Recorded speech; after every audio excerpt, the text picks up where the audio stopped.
Bonjour. WinRM permet de se connecter à distance sur un serveur, puis de travailler en PowerShell dessus. S-config ne fonctionne pas, même sur le serveur, mais ça va dépendre bien sûr de l'environnement.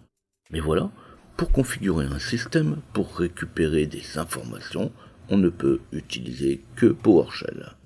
Non mais soyons fous, ne serait-ce que pour activer l'accès au bureau à distance, le RDP, on n'aura pas le choix. Si vous avez oublié d'activer le RDP sur un serveur, eh bien vous pourrez vous connecter à distance, mais il faudra quand même le faire au travers du PowerShell. Alors je sais que la ligne de commande c'est pas facile, et encore moins avec un système comme PowerShell. Avant de passer au sujet, pensez à vous abonner à la chaîne et activer la cloche pour recevoir les notifications de mes nouvelles vidéos. Pour me retrouver, vous pouvez aussi taper LJP Info dans votre navigateur. Bon, je reviens pas sur la connexion à distance au travers de WinRM, c'est le contenu de ma dernière vidéo. Donc ça sera déjà autant de temps de gagner que je n'aurai pas besoin de tout revoir. Alors ici je vais utiliser un fichier texte avec mes notes. Alors surtout c'est encore une fois pour gagner du temps. Cette vidéo n'est pas un exercice de frappe, alors autant gagner du temps de ce côté-là aussi. Ce qui va me permettre de voir et de traiter pas forcément plus de choses, mais un sujet qui est quand même un peu plus compliqué. Alors pareil, je ne parle pas des bases. Vous verrez que je vais passer à la configuration du système. Vous avez quand même intérêt à avoir compris mes vidéos précédentes sur les bases. Si vous venez de suivre ou d'appliquer ma vidéo précédente, alors juste pour le fun, on va faire un petit get history.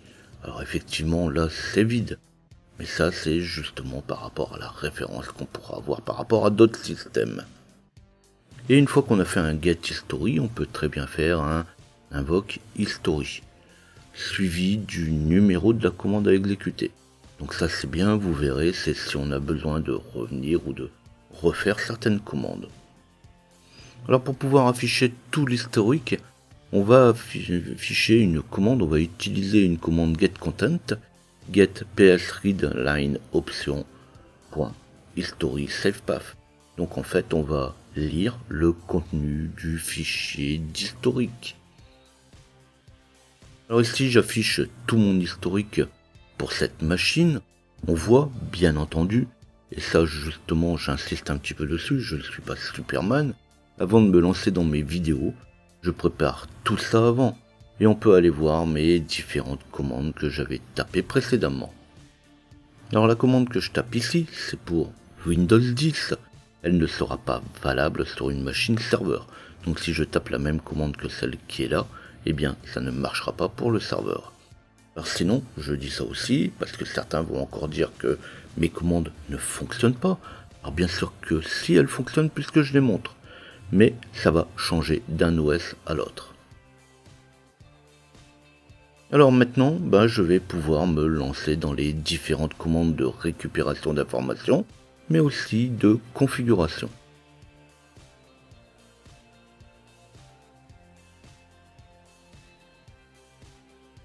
Alors on va commencer par récupérer des informations du système, avec un get-wmi object software licensing service, et derrière, donc si je le laisse comme ça, eh bien j'aurai les informations de mon poste en cours, mais je pourrais très bien rajouter un -computer name et le nom d'une machine, donc mon Win 2019-1 par exemple.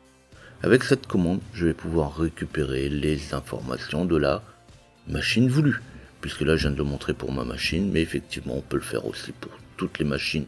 Alors bien sûr, à condition qu'on y ait accès. Puis je peux faire aussi un get-sim instance-classname, et si j'utilise la touche de tabulation, on va voir qu'il y en a autant qu'on voudra. Des paramètres justement qui peuvent être placés par classname, c'est une multitude.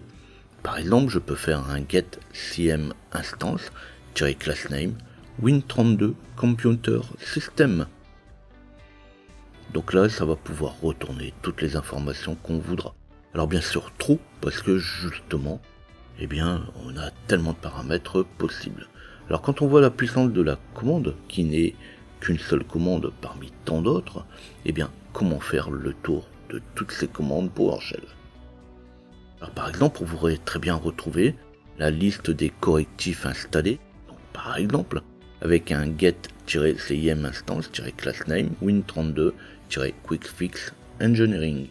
Donc en fait les correctifs rapides pour pouvoir fixer les soucis. Alors ça s'invente pas. J'ai pas trouvé tout seul, j'ai été trouver ça sur la page de Microsoft dans collecte d'informations sur les ordinateurs.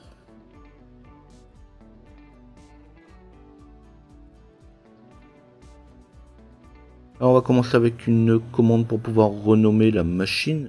Donc on va utiliser la commande rename-computer, espace new name et le nom ou le nouveau nom de votre machine. Alors attention, quand vous allez faire ça, il n'y a pas d'avertissement, il n'y a pas de confirmation.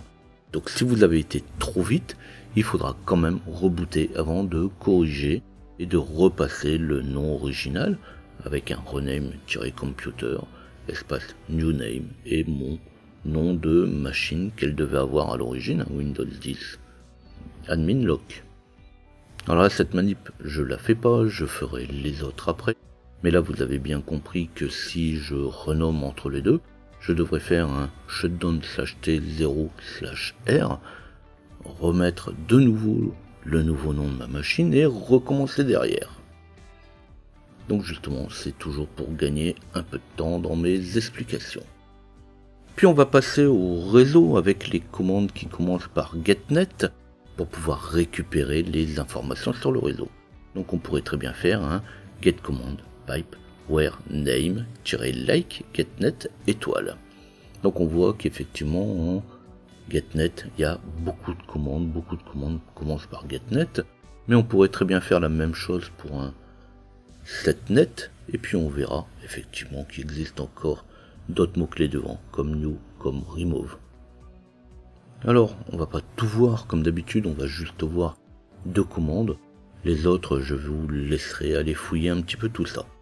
Donc une première commande qui est relativement importante, c'est le getnet adaptateur. Donc qui va me lister les propriétés de base des différentes cartes. Ou une autre commande, un getnet IP interface, qui va me permettre de lister les interfaces IP. Alors justement, dans ces deux commandes, ce qui va nous intéresser plus particulièrement, c'est l'index if index dans les propriétés. Donc une fois qu'on a récupéré l'index, on va pouvoir placer l'IP pour la carte voulue avec un new net IP address interface index 7, puisque ça c'est le numéro de l'index de ma carte, un IP adresse 192.168.1, ce qu'on voudra derrière, donc l'adresse IP. Et comme toutes les adresses IP, il faut mettre l'adresse IP, le masque de réseau et la passerelle. Et bien, on rajoute derrière comme paramètre préfixe length 24 default gateway et la passerelle qu'on voudrait mettre. Alors pour pouvoir supprimer une adresse, on va juste faire un remove net IP address avec les mêmes paramètres derrière. Donc je devrais faire un remove net IP address-interface 7 espace-IP adresse 192.168, tout ce qu'on voudra, préfixe length 24 default gateway et ma passerelle par défaut. Alors justement, le fait de mettre une adresse IP va automatiquement désactiver le DHCP. Sinon on pourrait très bien fixer le DHCP en enable ou disable avec un set un IP net IP interface espace interface index 7 espace DHCP disable ou enable.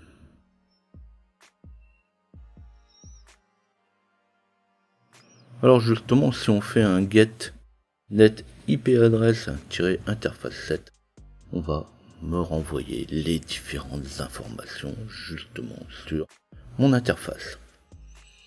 Alors comme la fois dernière, eh bien j'en avais parlé, eh bien il reste encore les DNS, comme on l'avait vu dans sconfig, les DNS sont configurés de manière séparée. Donc on pourra aller chercher les DNS actuels avec un get DNS client serveur adresse, pour mon interface toujours 7, pour pouvoir récupérer les adresses actuelles, ou sinon pour pouvoir rajouter les DNS, on utilisera la commande set DNS client serveur adresse interface set serveur adresse et l'adresse IP. Si vous voulez passer plusieurs DNS, on met l'accolade et on sépare l'adresse IP des DNS par une virgule.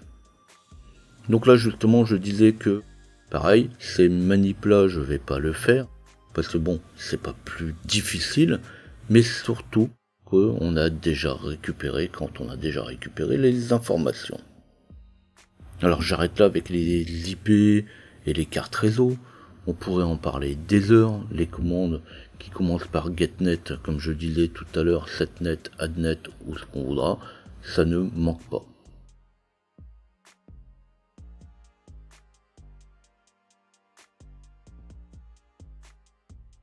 Alors pour la suite de la manipulation, je vais faire avec une machine dont l'IP est en 192.168.1.26, qui a déjà une connexion WinRM active. Alors justement, pour pouvoir récupérer les informations et montrer ce que j'ai fait jusqu'à présent, j'en avais pas besoin. Mais maintenant, je vais rentrer un petit peu plus loin dans le détail et dans la configuration de ma machine, puis on verra justement comment le faire aussi sur un serveur. Alors justement, avant de me connecter à ma machine distante, je vais vérifier le nom des machines qui sont dans le domaine. Et justement, l'idée va être d'intégrer ma machine, qui est en 1.126, l'intégrer dans le domaine. Donc pour pouvoir vérifier les différentes machines qui sont dans le domaine, je vais faire un get-addcomputer, espace-filter, étoile. Donc là, je vais lui dire d'aller chercher les machines, les computers qui sont dans mon AD et justement de filtrer rien du tout, donc d'afficher tout. Alors là bien sûr, je peux pas le faire une fois connecté puisque mon poste n'est pas dans le domaine. Donc là quand il va m'afficher cette liste de machines, on voit quand même que c'est difficilement visible, difficilement lisible puisqu'il m'affiche toutes les informations qui vont par machine. Alors je vais pouvoir faire autrement, donc je vais rajouter un filtre. Donc je vais laisser mon get-addcomputer espace-filter étoile, mais je vais rajouter un pipe, select objet, expand property name, donc je vais aller lui demander uniquement les noms. Alors si je lui demande d'afficher les noms dans cet ordre-là, il va m'afficher les noms des machines dans l'ordre où ils ont été intégrés dans l'Active Directory. Donc derrière, je vais rajouter un pipe pour pouvoir lui dire de trier les différents objets. Donc là, je vais avoir une sortie qui va être un petit peu plus limitée avec mes lignes qui ont été triées. Donc là, je peux très bien voir les différentes machines qui sont déjà dans mon domaine. Donc cette fois, je vais pouvoir me connecter dans ma machine et la passer dans le domaine. Donc je vais pouvoir faire un enter PS session 192.168.1.126-credential Loisel JP, puisqu'actuellement je ne peux pas connecter sur le compte administrateur, donc je vais me connecter sur le compte classique. Je vérifie le nom de ma machine avec une commande toute simple hostname, donc il faut dire quand même que des fois il y a quand même des commandes qui sont relativement simples. Donc là justement j'avais été chercher le nom de mes machines dans le domaine juste avant, donc je peux vérifier qu'effectivement elle n'y est pas. Donc maintenant qu'on a configuré les bases, le nom, l'IP, on va pouvoir passer la machine dans le domaine avec un addcomputer-domain name loisel.loc, donc ça c'est le nom de mon domaine, domain credential, le nom de l'utilisateur qui va pouvoir passer la machine dans le domaine. Alors souvent vous allez voir que sur internet, beaucoup de tutos vont vous dire de rajouter -oupaf avec les différentes OU et puis le nom de domaine derrière. Alors effectivement, oui, ça marche à partir du moment où vous avez des OU de configurer. Donc si vous voulez le faire de manière la plus simple, eh bien je vais juste faire un addcomputer-domain name loisel.log-domain credential avec mes credentials derrière. Alors justement, là on va voir qu'effectivement ça marche. Et si vous essayez de le faire avec un OUPAF, vous verrez que souvent on obtient un message d'erreur qui vous dit que le fichier n'existe pas. Effectivement, ça va dépendre si les OU ont été configurés comme il faut. Alors comme à chaque fois qu'on passe une machine dans le domaine, il faudra forcément la redémarrer. Donc je vais faire un shutdown /r/t 0. Donc pour pouvoir lui dire de rebooter. Alors, le temps que la machine reboot, je vais pas rentrer plus dedans, donc je vais changer de machine encore entre les deux.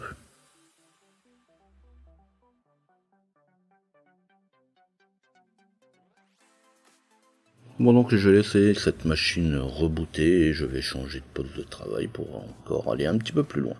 Donc je vais faire un enter ps session et credential loisel.log administrateur.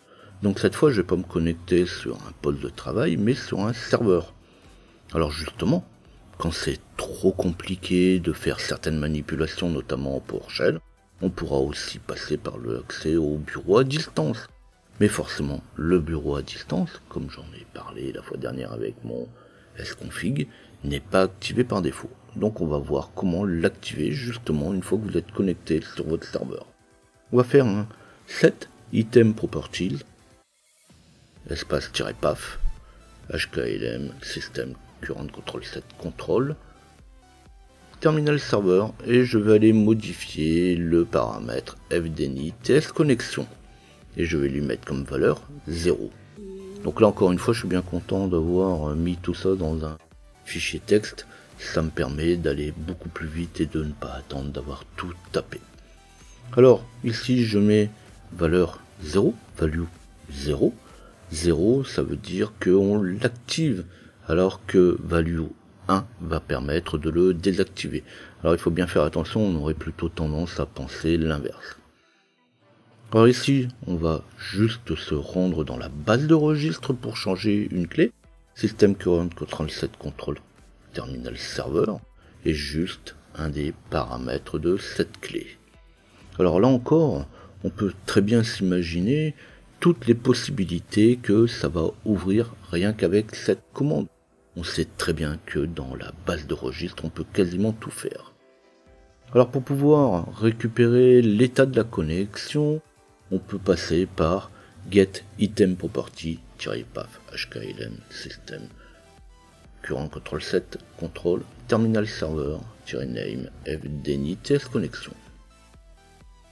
Alors ça c'est une première solution pour pouvoir vérifier qu'effectivement la connexion en terminal serveur est active ou n'est pas active, mais on pourrait aussi très bien tenter de se connecter à distance sur mon serveur, et là on va voir ce que ça donne. De toute façon, il suffit d'attendre, on va se faire éjecter automatiquement parce que la connexion n'est plus active. Et il suffira juste de le remettre à 0 pour que celle-ci redevienne active et qu'on puisse de nouveau s'y connecter. Donc on voit bien quand même que c'est des actions qui sont facilement jouables, mais il faut encore les connaître.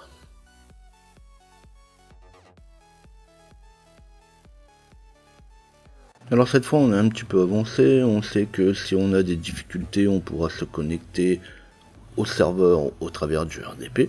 Donc maintenant on va pouvoir aller installer un service, un rôle ou un service de rôle. Alors pour pouvoir justement lister les différents services de rôle ou rôles qui sont disponibles, on va tout simplement faire un get-windows future. Donc justement pour voir qu'est-ce qu'on a de disponible. Alors depuis un poste client, on pourrait très bien le faire. Il faudrait juste ajouter derrière le get Windows Future, espace-computer name et le nom de la machine sur laquelle on veut installer une fonctionnalité. Puis on va pouvoir lancer l'installation d'un rôle ou d'un service de rôle, suivant ce que vous voudrez. Alors ici je vais juste installer le DFS, donc le système de fichiers distribués. C'est juste un exemple, il suffit de remonter dans la liste et de voir qu'est-ce que vous voulez installer. Si vous voulez installer un rôle avec les dépendances, vous sélectionnez le rôle. Si vous voulez juste un service de rôle, il faudra juste donner le service de rôle. Alors quand le rôle va être installé, on pourra justement aller vérifier tout ça au travers de la connexion RDP et voir qu'est-ce que j'ai dans mes outils d'administration. Alors justement, pendant que ça s'installe, et ça va mettre quand même un bon moment, parce que c'est comme d'habitude, on est dans de l'installation de service, et l'installation de service, j'en ai déjà parlé, on a beau être dans du PowerShell, la commande exécute l'installation, et l'installation mettra le même temps que quand on est en graphique. Alors d'un côté, on a un Node Windows Capabilities, et de l'autre, on a un Install Windows Future. Alors justement, si je suis sur un poste Windows 10, on a Windows Capability comme on l'a vu avec les outils RSAT, et de l'autre côté, on a un Install Windows Future, parce que tout simplement, on est sur des générations de systèmes qui ne sont pas les mêmes, et les commandes vont changer d'un système à l'autre. Donc on est bien dans de la compréhension et du fonctionnement du système. Donc ça, c'est souvent ce que j'explique, où il faut toujours cette souplesse d'esprit pour dire, bah voilà, la commande là existe sur tel type de machine et elle n'existe pas forcément sur tel autre type de machine. C'est aussi un petit peu ce que j'expliquais en disant que il y a des commandes qu'on risque de me dire, bah ça fonctionne pas, mais ça fonctionne pas, ça va dépendre du système sur lequel vous allez les taper. Alors maintenant que vous savez installer un rôle, vous savez installer tous les autres. Et justement, après avoir installé, on va pouvoir passer à sa configuration. Donc là justement, on va voir en même temps, puisque c'est ce que je disais, ça va mettre quand même un certain temps pour pouvoir s'installer. Je vais installer et je vais désinstaller le rôle, puisque je vais passer à autre chose de complètement différent. Je vais aller taper dans les GPO juste après.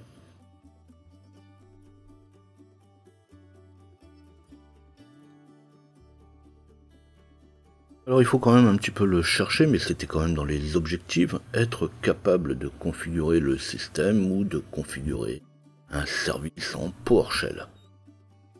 Alors ici je vais le faire simplement en enchaînant les commandes, les différentes commandes. Bien sûr je pourrais le faire sous forme de script, car finalement un script ce n'est rien d'autre qu'une chaîne de commandes, une liste de commandes qu'on va enchaîner les unes derrière les autres. Alors ici, je vais montrer comment créer une GPO pour insérer une nouvelle variable d'environnement. Alors le sujet n'est pas au GPO, le sujet n'est pas aux variables d'environnement, c'est juste pour montrer comment on crée une nouvelle GPO, mais j'aurais très bien pu prendre n'importe quel autre sujet. Donc pour pouvoir faire ça, je vais me connecter directement sur mon serveur AD, pareil avec un Enter PS session 192.168.100, me connecter avec les credentials, loisel.loc administrateur, finalement, c'est toujours les mêmes commandes qu'on utilise.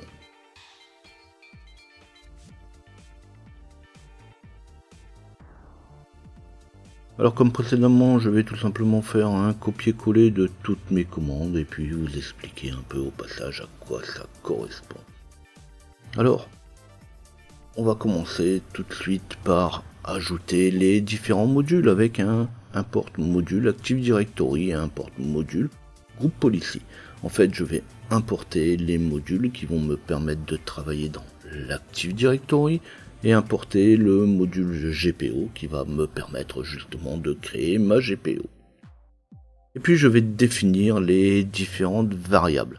Alors ici j'utilise les variables, déjà parce que c'est la bonne pratique, puis surtout pour pouvoir comprendre les différentes commandes et pour pouvoir les détailler de manière un peu plus. Donc je vais faire un GPO name et je vais lui donner le nom de ma GPO. Donc je vais l'appeler GPO New Var Environnement. On verra que de toute façon tout à l'heure j'en créerai une autre et ça va très vite, il suffit juste de lui mettre le nom. Puis on va créer un default NC, donc là ça va être pour mon lien, le lien que je vais créer dans le gestionnaire. Donc là pareil, j'en parlerai tout à l'heure. Là c'est quand même un plus où on va aller chercher le root DSE et puis on va lui dire dans quel contexte on va pouvoir faire le lien de ma GPO pour la mettre dans les favoris. Pareil, donc là on aura un deuxième paramètre pour la même chose, target OU, voilà, pour pouvoir lui définir la cible. Et je vais tout simplement créer ma nouvelle GPO avec un GPO, donc une variable GPO qui va être tout simplement une nouvelle GPO dont le nom sera le nom de ma GPO que j'ai fixé juste avant. Et puis on va ajouter les différents éléments de ma GPO qui va, pour le cas ici, modifier la base de registre. La base de registre, c'est des éléments les plus modifiés justement quand on fait des GPO. Donc je vais faire un set gp pref registry value. Donc je vais aller lui dire que je vais aller chercher, changer, modifier une des clés de la base de registre pour le nom de ma GPO, -name GPO name, et quelle action on va faire derrière, -action. Faire un update, le contexte user, puisque bon, on sait que dans la base de registre, on a différents contextes, user, machine, local user. Donc l'user, on va lui donner la clé, HKCU, donc la clé current user, l'environnement, donc dans la ruche environnement, et quel type de données je vais lui passer, string, donc une chaîne de caractères, et comme valeur, donc le nom de ma valeur, ma var environnement, et à cette valeur, donc à cette variable qui va s'appeler ma var environnement, je vais lui passer une chaîne de caractères qui sera la valeur de ma var environnement personnalisé. Et derrière, vous allez voir que j'ai rajouté un pipe out nul pour pouvoir lui dire que c'est pas la peine de faire une sortie, il peut rien afficher. Puis je vais terminer avec la création de mon raccourci vers ma GPO. Donc c'est ce qu'on retrouve justement dans le gestionnaire de stratégie locale. Donc c'est justement pour faire les choses jusqu'au bout. Et là je vais la mettre tout simplement dans les favoris. Alors là j'en ai qu'une. Maintenant si j'en avais 50 je le ferais pas. Et de toute façon on va voir justement après que quand on va recréer une deuxième GPO, sur 4 lignes ça tient. Donc je vais faire un new gplink, -name GPO name, la cible, target, et pareil un pipe out nul. Donc en fait je vais lui mettre cette fois le lien, le raccourci vers ma GPO dans les favoris.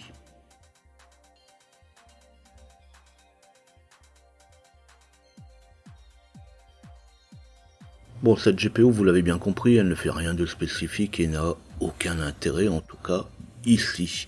Alors je vais vous laisser tester ça, mais les GPO ne sont pas le sujet d'aujourd'hui, j'ai bien l'intention de vous montrer quelques petites choses un peu plus sympas, mais dans de futures vidéos. Alors pour la forme, justement, je vous montre où on la trouve dans le gestionnaire de stratégie. Si votre gestionnaire de stratégie est déjà ouvert, parce que vous êtes en train de faire vos différents essais, il faudra actualiser ou rafraîchir la page. Alors bien sûr, suivant que vous l'avez mis dans les GPO, on va la retrouver uniquement dans les GPO. Si vous avez créé le raccourci, comme je viens de le faire, vous allez aussi le retrouver dans les différents raccourcis. Alors justement, ici on a 8 lignes, donc il nous faut 8 lignes pour pouvoir créer cette GPO. Mais en réalité, j'aurais pu résumer en 2 lignes. Alors bien sûr, il y a des 2 premières lignes d'import de mes modules, l'import de module AD et l'import du module GPO. Et une fois qu'on a importé ces 2 modules-là, on aurait très bien pu le résumer en 2 lignes. Tout simplement avec la création de la GPO, donc mon $GPO égale nouvelle GPO, le nom my over GPO. Donc c'est le second nom que j'aurais pu mettre, ou un autre nom que je pourrais mettre à mon autre GPO. Et puis on refait la même, set gp ref registry value-name, mon autre GPO, et l'action, finalement la même chose que ce qu'on a fait tout à l'heure. Et là pareil, je peux de nouveau vérifier dans mon gestionnaire de stratégie qui m'a bien généré ma GPO. Donc ici j'ai pas généré le raccourci, donc je vais uniquement la retrouver dans la liste des GPO qui sont actives sur mon système.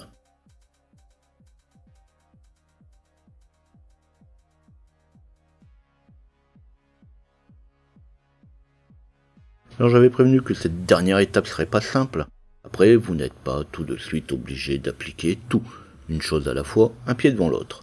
Ça aussi j'en avais parlé, il est temps de passer à quelque chose d'un petit peu plus sérieux. Alors je vous invite à voir, revoir la vidéo. Alors quand vous l'aurez tout saisi, si la vidéo vous a plu, pensez à liker. Alors bien sûr, je pense que j'aurai pas autant de likes que d'habitude. Tous ceux qui sont tombés ici en pensant qu'on allait se la jouer facile n'ont pas forcément apprécié. Mais bon, en même temps, effectivement, ça répond bien au sujet, c'est comment configurer un système au travers de PowerShell. Alors il est fort probable que ça va pas se passer aussi facilement que dans mes vidéos précédentes. Précédemment, j'avais parlé des outils RSAT, de leur installation. Dans une vidéo plus ancienne, j'avais présenté les commandes de base de PowerShell. Alors justement, il fallait pas se lancer ici sans avoir au minimum les bases. Alors bien sûr, posez vos questions, j'y répondrai, mais je ne reprendrai pas à zéro le pipe, l'utilisation, l'installation, l'initialisation des variables, ça doit être connu. Tout ça doit être connu. Même si je réponds à toutes les questions, l'idée est quand même de comprendre la réponse que je vais donner. Alors je vais vous souhaiter un bon courage. Cette vidéo, je pense, va vous laisser entrevoir un tas de possibilités et forcément beaucoup d'occupations pour les temps à venir. Alors en attendant la prochaine fois, je vous dis à bientôt.